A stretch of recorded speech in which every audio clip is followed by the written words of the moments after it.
भारत माता की। अभी हमने करणी माता की स्तुति सुनी, बड़ी सुंदर गाई और सबको रोमांचित भी किया। देवी देवताओं के प्रति इस प्रकार का आध्यात्मिक भजन निश्चित रूप से हमें भावपूर्ण कर देता है। उच्च माध्यमिक विद्यालय के सभी संस्था प्रधानों की वाकफियत अपने आप में बहुत महत्वपूर्ण है। शिक्षकों का, गुरुओं का यह संगम जहां होता है पूरे क्षेत्र को आलोकित कर देता है। इसलिए कहा भी है, एक शिक्षक को गुरु कहा है हमारी सांस्कृतिक परंपरा में, सांस्कृतिक भाषा में। पुरातन काल में जिस प्रकार से विद्यादान का माध्यम गुरुकुल व्यवस्था हुआ करती थी, वर्तमान में विद्यालय हो गए हैं, चाहे वो निजी विद्यालय हो चाहे सरकारी विद्यालय हो। परंतु गुरु अपनी भूमिका में सदैव रहा चारों युगों से। अंधकार से प्रकाश की ओर समाज को दिशा देने का प्रयास किया है। एक छोटे छोटे बालकों को गढ़ करके उनका निर्माण करके, ऐसे अनेक सारे देश में उदाहरण हैं जिनको बाद में हमने महापुरुष कहा है, विद्या के माध्यम से हुए, अपने कर्म के माध्यम से हुए। इसीलिए हम उनको कहते हैं गुरुर ब्रह्मा गुरुर विष्णु गुरुर देवो महेश्वरा गुरुर साक्षात पर ब्रह्म तस्मै श्री गुरुवे नमः। ऐसे आदरणीय गुरुओं को मेरा वंदन है।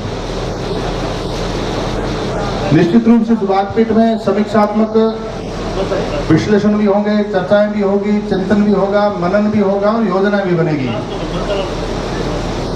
इस गांव का सौभाग्य है कि इतने सारे शिक्षक एक गुरु के रूप में हमें आलोकित करने पधारे हैं।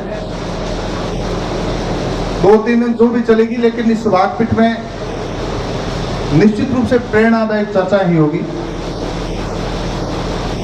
और इन गुरुओं के कारण ही एक सामान्य व्यक्ति, साधारण व्यक्ति, असाधारणों का व्यक्तित्व स्वयं हासिल कर देता है गुरुओं के माध्यम से ही। जन्म से माता पिता गुरु होते हैं, उसके बाद में सीधा जो है वो शिक्षक का ही भूमिका होती है गुरु की। और शिक्षक सामान्य नहीं होता। चाणक्य ने कहा कि निर्माण और प्रलय उसकी गोद में खेलते हैं, दुधारी तलवार है। अगर ठीक से हमारे कर्तव्य का निर्वहन करेंगे तो ये जो नन्हे मुन्ने बच्चे तालियां बजा रहे हैं, उत्साहजनक उनके चेहरे पर रौनक है, ये खिलते चेहरे हैं, यही कल आईएएस और आईपीएस बनकर के इसी विद्यालय में माला पहनेंगे, जिनका स्वागत होगा और एक क्रेडिट शिक्षकों को जानेंगे। और उन्हीं गुरुओं के कितना बड़ा कलेक्टर बन जाए, एसपी बन जाए किसी सरकार में, चाहे वो चीफ सेक्रेटरी बन जाए, लेकिन वो गुरु के आगे नतमस्तक होकर के चरण स्पर्श करेगा। इतनी बड़ी भूमिका होती है गुरु। अंतर्निहित शक्तियों का प्रकटीकरण विद्या के माध्यम से होता है, शिक्षा के माध्यम से होता है, उसका माध्यम गुरु है। सर्वांगीण उन्नति गुरु के माध्यम से होती है और शिक्षा के बिना वो संभव नहीं होती। इसीलिए रामधारी सिंह दिनकर ने शिक्षा के लिए, विद्या के लिए, कलम के लिए बहुत कुछ कहा है। अंधा चकाचौंध का मारा क्या जाने इतिहास बेचारा, साखी है जिनकी महिमा के सूरज चंद्र खगोल भूगोल, कलम है उसकी जय बोल, जिसके हाथ में कलम है उसी की जय है। और निश्चित रूप से हमारे इस मारवाड़ में, विशेष करके बाड़मेर जिले में, इन 15-20 वर्षों में आईएएस, आईपीएस, आरएएस, आरपीएस, थानेदार, लेक्चरर, वैज्ञानिक, ऐसे बहुत एक अच्छी संख्या 15-20 सालों में, अगर वो एक पीढ़ी इस प्रकार से पहले चल पड़ी है, इस प्रकार का उत्थान शैक्षणिक रूप से हुआ है, तो आदरणीय गुरुओं के माध्यम से हुआ है। तो निश्चित रूप से केवल विद्यार्थियों को पढ़ा करके आप अधिकारी बनाएंगे इतना नहीं है, बल्कि समाज को दिशा भी देंगे। क्योंकि धर्म और रक्षित रक्षित ऐसा कहा है, धर्म हमारी रक्षा करेंगे, हम धर्म की रक्षा करेंगे। वो धर्म कोई एक छोटा सा 2 अक्षरों वाला शब्द केवल नहीं है, बल्कि संपूर्ण उचित कर्तव्यों का निर्वहन करना वो धर्म है। और उचित कर्तव्य क्या है वो शिक्षक बताते हैं। वैसे हमें पता नहीं रहता, बहुत भी भ्रमित होते हैं। विशेष करके आजकल के सोशल मीडिया के जमाने में तो हर मोबाइल में दिखने वाली चीज को दुर्भाग्य से हम सत्य मान लेते हैं। और अभी अभी मुझे जो इंस्ट्रूमेंट दिया गया है, दुर्भाग्य से नन्हे मुन्ने बालकों के हाथ में आ जाता है। इसको एक बड़ा जिज्ञासा और उत्सुकतावश ये उपयोग करते हैं, तो इसी मोबाइल के कारण ही कॉलेज शिक्षा से पहले अगर ये विद्यार्थी उपयोग करते हैं तो ये पतन का सबसे बड़ा कारण बनने वाला है।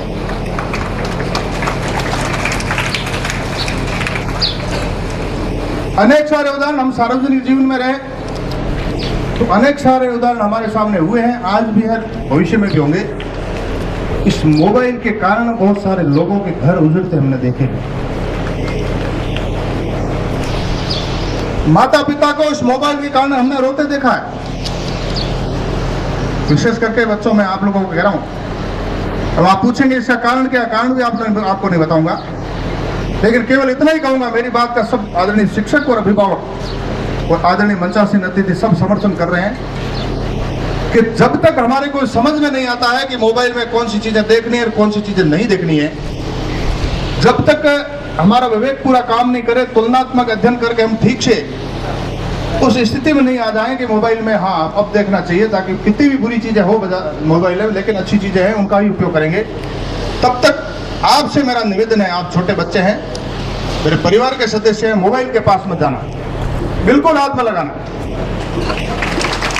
आपके बड़े भाई बहन के पास मोबाइल होगा, आपके माता पिता चाचा चाची नाना नानी दादा दादी के पास मोबाइल होगा, परंतु उसको बम मान करके छोड़ दो, हाथ में लगाओ। अगर कोई मोबाइल के अंदर जानकारी या ऑनलाइन पढ़ाई करनी है तो माता पिता और गुरु की उपस्थिति में पढ़िए, केवल उतना ही, उसके अलावा कुछ नहीं। उसके अलावा उसको बम मानिए कि ये बम है, परमाणु बम है, हमारे पतन का कारण कभी भी बन सकता है। बहुत जरूरी हो गया हर एक इससे सांस्कृतिक कार्यक्रम में आदरणीय गुरुजनों से भी निवेदन है, आप लोगों ने मुझे लगता है अनिवार्य कर दिया है, सरकार ने कर दिया है, मोबाइल को लेकर सोशल मीडिया को लेकर एक अभिनय भी होता है हर कार्यक्रम में। अभी 15 अगस्त के कार्यक्रमों में मैंने देखा, बड़ा कार्यक्रम हुआ शो में, वहां भी मैंने देखा कि मोबाइल से कितना नुकसान हो रहा है। लाभ छोड़िए, लाभ दिखता नहीं, लेकिन नुकसान कितना हो रहा है। आजकल सोशल मीडिया के जमाने ने फेसबुक, इंस्टाग्राम और एक्स ने, जो पहले ट्विटर नाम था, और सारे ग्रुप, उसमें जितनी चीजें हमारे को दिखती है वो अधिकांश चीजें मिथ्या होती है, झूठ होता है, 90% झूठ होता है। केवल 5-10% चीजें ठीक होती है, लेकिन हमें पता नहीं रहता कि ठीक कौन सी चीजें हैं। वो हमारे कौन बताएंगे, अभिभावक माता पिता बताएंगे अथवा गुरुजन बताएंगे। इसलिए आपसे मेरा निवेदन है, मैंने इस मोबाइल पे लगभग 2-3 मिनट इसलिए दिए हैं कि आज के समय मोबाइल सबसे बड़ा पतन का कारण हो सकता है। बाकी आप अभिभावक भी पधारे, आदरणीय गुरुजनों का उत्साहवर्धन करने के लिए पधारे, सभी विद्यार्थी भी आए हैं। गुरुओं का ये संगम है, सबको आलोकित करने वाला है।